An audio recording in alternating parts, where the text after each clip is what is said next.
If you're a mid-level to C-suite leader who wants to own your growth and figure out your next small, brave move to achieve your leadership goals, you are in the right place.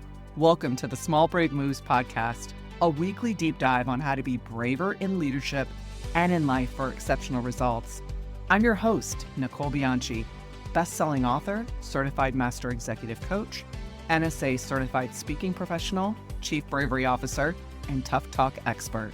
If you're ready to become a better, braver, and more authentic leader, let's dive in.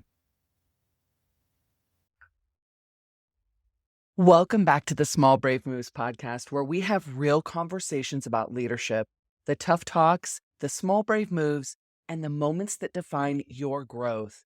And today we're diving into a topic that many leaders shy away from: conflict. Most people hear the word conflict and immediately think of tension, discomfort, or even dysfunction. But what if I told you that conflict can actually be a positive force in leadership? That it can drive innovation, build trust, and strengthen your team? Well, let's get into it. Conflict gets a bad reputation. Many leaders just avoid it altogether, thinking that if they just keep the peace, their teams will thrive. But here's the problem. When we avoid conflict, we're not actually creating harmony, we're creating avoidance, and that always leads to bigger problems. So here's what avoidance does. It suppresses valuable ideas and perspectives. It allows resentment and misunderstandings just to fester, and it prevents necessary growth and accountability. So leaders who are afraid of conflict often end up dealing with bigger problems down the road because the real issues were just never addressed. And when handled well, conflict is a catalyst for growth, and here's how.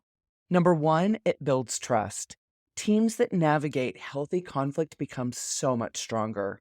When people know they can voice their opinions, even if they challenge the status quo, they feel valued and heard, and that trust leads to deeper collaboration. Number two, it sparks innovation. The best ideas don't come from agreement. They come from debate. That's right. They offer different perspectives, challenge us to think bigger, refine our ideas, and create better solutions. Number three, it encourages accountability. Conflict forces us to address issues heads on rather than sweeping them under the rug. It's how we set clear expectations, hold each other to high standards, and grow as leaders. Conflict isn't the enemy. Unresolved conflict is.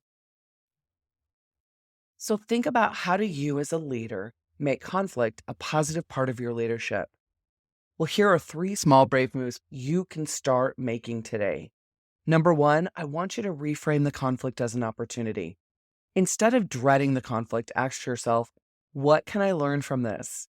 How can this help my team grow? When you see the conflict as an opportunity rather than a threat, you approach it with curiosity rather than fear. Number two, create psychological safety. People won't engage in healthy conflict if they fear backlash. Build a culture where people feel safe expressing concerns, debating ideas, and giving honest feedback without fear of judgment. And that's where the real brave conversations happen. Number three, model calm, constructive dialogue. Your team is watching how you handle that conflict. If you get defensive, avoidant, or aggressive, they'll mirror that behavior. You are modeling it. So instead, practice listening, be curious, ask questions, focus on solutions rather than blame. You staying neutral and objective and holding a coach's mindset in that moment is really important. Let's be honest. Conflict can be uncomfortable, but leadership isn't about avoiding discomfort. It's about leaning into it. And if conflict makes you uneasy, and it does for me too, try this. Take a deep breath before responding. Pause before reacting emotionally. Ask good open-ended questions like, tell me more about how you feel that way. Assume positive intent. Most people aren't trying to be difficult. They just want to be heard. And remember, the best leaders aren't the ones who avoid conflict. They're the ones who navigate it with bravery and skill. Okay, so here's my challenge for you. The next time you face conflict, don't run from it. Lean in. Ask yourself, How can this challenge make me a better leader? How can this conversation strengthen my team? What am I supposed to learn from this? And if this episode resonated with you, do me a favor, rate and review the podcast on your favorite platform. Your feedback helps more leaders find these conversations. And don't keep it to yourself. I'd be grateful if you shared it with a leader, a colleague, or your team. Let's normalize the idea that conflict isn't something to fear, it's something to embrace. I'll see you next time.